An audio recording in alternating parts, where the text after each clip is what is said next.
ശ്രീ നിതിൻ കണിച്ചേരി, മുഖ്യമന്ത്രി ഇന്ന് പ്രധാനമായും അദ്ദേഹത്തിൻ്റെ വാർത്താ സമ്മേളനത്തിൽ രാഹുൽ മാങ്കൂട്ടത്തിൽ വിഷയത്തെ സ്പർശിച്ച് നടത്തിയ പരാമർശങ്ങളുടെ ഭാഗം, അവിടെ അദ്ദേഹം പ്രധാന പ്രതിയായി അല്ലെങ്കിൽ പ്രധാനമായും ഈ കേസിൽ പ്രതിക്കൂട്ടിൽ നിർത്തിയിരിക്കുന്നത് പ്രതിപക്ഷ നേതാവിനെയാണ്.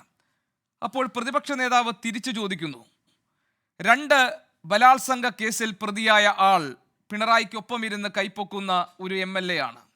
ലൈംഗിക അപവാദം നേരിട്ട ആളാണ് മന്ത്രിസഭയിൽ കൂടെയിരിക്കുന്നത്. ആരോപണ വിധേയരായ പലരും CPM-ലെ താക്കോൽ സ്ഥാനങ്ങളിൽ ഇപ്പോഴും ഇരിക്കുന്നുണ്ട്. ഇവർക്കൊക്കെ എതിരെ എന്ത് നടപടിയാണ് പാർട്ടി എടുത്തിട്ടുള്ളത്? എല്ലാവരും ബഹുമാനിക്കുന്ന മുതിർന്ന CPM നേതാവ് നൽകിയ പരാതിയിൽ ആരോപണ വിധേയനായ വ്യക്തി മുഖ്യമന്ത്രിയുടെ അടുത്തിരിക്കുന്നു. പരാതി നൽകിയ ആളെ ഒതുക്കി. അപ്പോൾ ഒരു വിരൽ എനിക്കെതിരെ ചൂണ്ടുമ്പോൾ ബാക്കി 4 വിരലുകൾ സ്വയം തനിക്കെതിരെ തന്നെയാണ് ചൂണ്ടിയിരിക്കുന്നതെന്ന് മുഖ്യമന്ത്രി അറിയണമെന്നും കണ്ണാടി നോക്കിയാൽ മതി കാര്യങ്ങൾ മനസ്സിലാക്കാൻ എന്നുമാണ്. ഇന്ന് മുഖ്യമന്ത്രിക്ക് PD സതീശൻ നൽകിയ മറുപടിയിൽ അവാസ്തവികമായി എന്തെങ്കിലും ഉണ്ടോ? ഇല്ല, ഇന്നലെ വലിയ ഒരു ബോംബ് കേരളത്തിൽ പൊട്ടിക്കാൻ പോകുന്നുവെന്നും ആ ബോംബ് പൊട്ടുമ്പോൾ കേരളമാകെ ഞെട്ടും എന്നുമൊക്കെ പറഞ്ഞ കേരളത്തിൻ്റെ പ്രതിപക്ഷ നേതാവ് VD സതീശൻ അദ്ദേഹത്തിൻ്റെ ജാള്യതയിൽ നിന്നും കോൺഗ്രസ് ചെന്നുപെട്ടിട്ടുള്ള അങ്ങേയറ്റത്തെ മലീമസമായ അന്തരീക്ഷത്തിൽ നിന്നും രക്ഷപ്പെടുന്നതിന് വേണ്ടിയോ അല്ലെങ്കിൽ പ്രാണരക്ഷാർത്ഥം കൈകാലിട്ടടിക്കുന്നത് പോലെയുള്ള അവതരണമാണ് അദ്ദേഹത്തിൻ്റെ ഭാഗത്തു നിന്ന് ഇന്ന് സമൂഹത്തിൻ്റെ മുമ്പിലേക്ക് ഉണ്ടായിട്ടുള്ളത്. കഴിഞ്ഞ കുറച്ച് ദിവസങ്ങളായി കേരളത്തിൻ്റെ സമൂഹത്തിനകത്ത് ചർച്ച നടന്നുകൊണ്ടിരിക്കുന്നത് കേരളത്തിൻ്റെ രാഷ്ട്രീയ ചരിത്രത്തിൽ ഇതുവരെ കേട്ടുകേൾവിയില്ലാത്ത ചില കാര്യങ്ങളാണ്. കോൺഗ്രസിൻ്റെ ഒരു യുവ MLA-ക്കെതിരായി ഉയർന്നു വന്ന ആരോപണങ്ങൾ എന്ന് പറയുന്നത് ഇതുവരെ കേരളത്തിൽ ഒരു നിലയിലും കേട്ടുകേൾവി പോലും ഇല്ലാത്തതാണ്. ഏതെങ്കിലും നിലയിലുള്ള അല്ലെങ്കിൽ ഇതിനു മുമ്പ് കേരളം ചർച്ച ചെയ്തതുപോലെയുള്ള ഏതെങ്കിലും ഒരു സംഭവവുമായി അതിനെ സാമ്യപ്പെടുത്തുന്നതിന് പോലും സാധിക്കാത്ത നിലയിലുള്ള കാര്യങ്ങളാണ് കേരളത്തിനകത്ത് നിന്ന് പുറത്തു വന്നത്. അപ്പോൾ അങ്ങനെ ഒരാളെ രക്ഷപ്പെടുത്തുന്നതിന് വേണ്ടിയുള്ള അങ്ങേയറ്റത്തെ പരിശ്രമം കേരളത്തിലെ പ്രതിപക്ഷ നേതാവിൻ്റെ ഭാഗത്തു നിന്നുണ്ടാവുകയാണ്. കോൺഗ്രസ്സിലെ ചില നേതാക്കളുടെ ഭാഗത്തു നിന്നുണ്ടാവുകയാണ്. കോൺഗ്രസ്സിലെ തന്നെ എത്രയോ വനിതാ നേതാക്കൾ, വനിതാ MLA-മാർ, കോൺഗ്രസിൻ്റെ മുതിർന്ന നേതാക്കൾ, ഇവരെല്ലാം ഈ പ്രതിപക്ഷ നേതാവും കേരളത്തിലെ ചില കോൺഗ്രസിൻ്റെ നേതാക്കളും എടുക്കുന്ന നിലപാട് ശരിയല്ല എന്ന് ഇതിനോടകം തന്നെ പൊതുസമൂഹത്തിൻ്റെ മുമ്പിൽ പരസ്യമായി പറഞ്ഞു.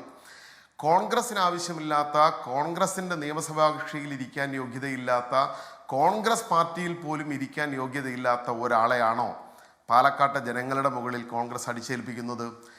ഇദ്ദേഹം എങ്ങനെയാണ് സ്ഥാനാർത്ഥിയായി വന്നത് എന്നും ജയിച്ചത് എന്നും ഒക്കെ കേരളം ഇതിനോട് മുമ്പ് തന്നെ വലിയ രൂപത്തിൽ ചർച്ച ചെയ്തിട്ടുള്ളതാണ്. ഞാൻ അതിലേക്കൊന്നും പോകാൻ ആഗ്രഹിക്കുന്നില്ല. ഇപ്പോൾ ഇങ്ങനെ ഉണ്ടായിട്ടുള്ള ഈ സംഭവവികാസങ്ങളിൽ എങ്ങനെയാണ് പ്രതിപക്ഷ നേതാവ് ഇതിനെ ജനങ്ങളുടെ മുമ്പിൽ അല്ലെങ്കിൽ കേരള സമൂഹത്തിന്റെ മുമ്പിൽ അവതരിപ്പിച്ചതെന്ന് നോക്കി. ഇന്നലെ അതായത് പ്രതിപക്ഷ നേതാവ് സംരക്ഷിച്ചു നിർത്തുന്നു എന്ന് ഇന്ന് മുഖ്യമന്ത്രി പറയാനിടയായ സാഹചര്യം എന്താണ്? എന്ത് യുക്തിയാണ് അതിനകത്തുള്ളത്? ഇപ്പോൾ കോൺഗ്രസിന്റെ പ്രാഥമിക അംഗത്വത്തിൽ നിന്ന് സസ്പെൻഡ് ചെയ്യപ്പെട്ട ആളാണ് ഈ രാഹുൽ മാങ്കൂട്ടത്തിൽ. സംസ്ഥാന യൂത്ത് കോൺഗ്രസിന്റെ സംസ്ഥാന അധ്യക്ഷ പദവി നിന്ന് അദ്ദേഹത്തെ മാറ്റി നിർത്തിയിട്ടുണ്ട്. ഇനി പ്രതിപക്ഷ നേതാവ് തിരിച്ചു ചോദിക്കുന്നത്, ഇതേപോലെ ആരോപണ വിധേയരായ ആളുകൾ പാർട്ടിയുടെ താക്കോൽ സ്ഥാനങ്ങളിലും മന്ത്രിസഭയിലും മുഖ്യമന്ത്രിക്കൊപ്പം ഇരിക്കുന്നവരൊക്കെ ഉള്ളപ്പോൾ എങ്ങനെയാണ് ഞങ്ങളെ കുറ്റം പറയാൻ കഴിയുക എന്നാണ് ചോദിക്കുന്നത്. മാത്രമല്ല, നമ്മൾ അറിഞ്ഞൊരു വിവരം, MLA സ്ഥാനം ഒഴിയണമെന്ന് രാഹുൽ മാങ്കൂട്ടത്തിനോട് ആവശ്യപ്പെട്ടവരിൽ ഏറ്റവും മുൻപന്തിയിലുണ്ടായിരുന്നയാൾ VD സതീശനാണ് എന്നായിരുന്നു. പിന്നീട് പാർട്ടി മറിച്ച് തീരുമാനമെടുത്തെങ്കിലും. അപ്പോൾ ഇതിനെല്ലാം വളം വെച്ച് കൊടുക്കുന്ന, ഇവരെല്ലാം സംരക്ഷിക്കുന്ന ആൾ പ്രതിപക്ഷ നേതാവാണെന്ന് മുഖ്യമന്ത്രി പറഞ്ഞത് എന്തുകൊണ്ടാണ്? നമുക്ക് കേരളത്തിനകത്ത് ഇതിനു മുമ്പ് വന്നിട്ടുള്ള ഒട്ടേറെ കാര്യങ്ങളിലെല്ലാം ആ ആരോപണങ്ങൾ നിഷേധിക്കാനെങ്കിലും, ആരോപണ വിധേയരായ ആളുകൾക്ക് കഴിഞ്ഞിട്ടുണ്ട് ആരോപണമൊന്ന് നിഷേധിക്കാനെങ്കിലും, ആ ആരോപണം ഇതുവരെ തനിക്കെതിരായി ഉയർന്ന ആരോപണത്തെ ഒന്ന് നിഷേധിക്കാൻ പോലും കഴിയാത്തയാളാണ് ഇപ്പോൾ കോൺഗ്രസിൻ്റെ MLA ആയി നിൽക്കുന്നത്. അതാണ് ഇവിടുത്തെ ഏറ്റവും വലിയ പ്രശ്നം. ഈ ആരോപണങ്ങൾ വന്നപ്പോൾ നിങ്ങൾ ഒരുപാട് ആരോപണങ്ങളെക്കുറിച്ച് VD സതീശനിവിടെ പ്രതിപക്ഷ നേതാവ് പറഞ്ഞു, താങ്കൾ ഇവിടെ പറഞ്ഞു.